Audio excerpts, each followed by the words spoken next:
100 index पे इस time जो लास्ट वीक हमने डिस्कस किया था कि यहाँ पे एक डाइवर्जेंस क्रिएट हो गई बुलिश, वो डेली टाइम फ्रेम के ऊपर भी और वीकली के ऊपर भी, और उसके बाद से मार्केट इसी रेंज के अंदर ट्रेड करती कर रही है और काफ़ी वॉलेटाइल हमें नज़र आ रही है। ऐसे सिचुएशन में मेरे ख्याल में कैश पे रहना ज़्यादा बेहतर है। अगर ये आपका 1,09,000 1,10,000 ये जो सपोर्ट लेवल्स बने हुए ये ब्रेक हुआ तो फिर काम जो है वो फर्दर ख़राब हो सकता है। तो मेरे ख्याल में लास्ट टाइम अगर हम 25% कैश की बात कर रहे थे, अब अगर आप 50% कैश पे आ जाएं तो ज़्यादा बेहतर होगा। जहाँ पे आपको अपॉर्चुनिटी मिल रही है, जो स्टॉक्स परफॉर्म कर रहे हैं और आपको लग रहा है कि रेजिस्टेंस के ऊपर है, तो मेरे ख्याल में उनको ऑफलोड करना चाहिए, इंतज़ार करना चाहिए। जब मार्केट की डस्ट सेटल हो जाए, आप नए आपके फेजेस बनेंगे एक्यूमुलेशन के, पता चल जाएगा कौन से स्टॉक्स परफॉर्म करने वाले हैं, फिर उनमें काम करना चाहिए। अभी फ़िलहाल मेरे ख्याल में कैश पे आना ज़्यादा बेहतर है, क्योंकि हमारे पास जो पॉइंट्स हैं बुलिश टेबल के ऊपर, still higher highs and high lows लग रहे हैं टाइम साइकिल्स के ऊपर। यहाँ पे एडवांसिंग फेज इसका होना चाहिए था, लेकिन ये जो डाइवर्जेंस बनी है ये थोड़ी कंसर्निंग है। फिर उसके बाद अप्रैल जो है बुलिश मंथ है अगर सीजनल्स के ऊपर।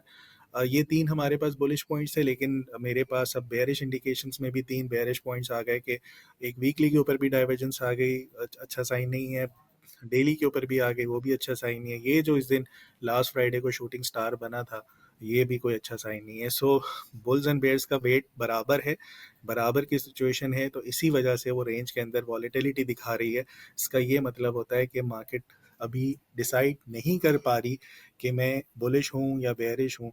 ऐसे सिनेरियोज में लोग पैनिक कर जाते हैं, फ्रस्ट्रेट होते हैं, जल्दबाजी के चक्कर में ट्रेड्स एग्जीक्यूट कर लेते हैं और फिर रिस्क नहीं मैनेज होता, और फिर थोड़ी सी भी नीचे आती है तो परेशान होकर उसको घबरा के भेज देते हैं, मार्जिन आउट हो जाते हैं। सो बेहतर यही है ऐसे सिचुएशन में, अगर आप लॉन्ग टर्म इन्वेस्टर हैं फिर तो कोई परेशानी वाली बात नहीं है। ये जो डाइवर्जेंस हैं ये नीचे कहीं आएंगी, ये सेटल्ड वो हो जाएंगी, सिंक हो जाएंगे, then दोबारा मार्केट परफॉर्म करना शुरू कर देगी।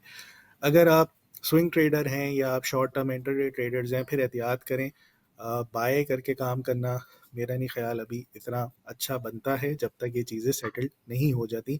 एक दफ़ा हो गई तो फिर पूरी मार्केट परफॉर्म करती है, एक के बाद दूसरे तीसरे चौथे स्टॉक्स आपको रैली करते हुए नज़र आ रहे होते हैं, फिर ये फील होता है कि यार पैसे कम थे हमारे पास। सो इन पैसों को बचाएं मेरे ख्याल में। जब अपॉर्चुनिटीज़ मिलना शुरू हों उस टाइम काम करें, या अगर आप ट्रेड कर भी रहे हैं तो स्टॉप लॉस आपका ज़रूर होना चाहिए, या अगर आप कहीं पोजीशंस बड़ी ले रहे हैं तो फिर उसको कट डाउन भी साथ साथ करते चले जाएं। सो मेरी तरफ से इस वीक सेल ऑन स्ट्रेंथ है कि जहाँ पे बढ़ती है मार्केट आप लोग थोड़ा सा उसको ऑफलोड करें, 50% कैश पर आएँ। जब मार्केट नए हाइस लगा रही होगी या कोई बहुत अच्छी करेक्शन आ जाए नीचे, तो वहाँ पे आके इसको बाय करना चाहिए।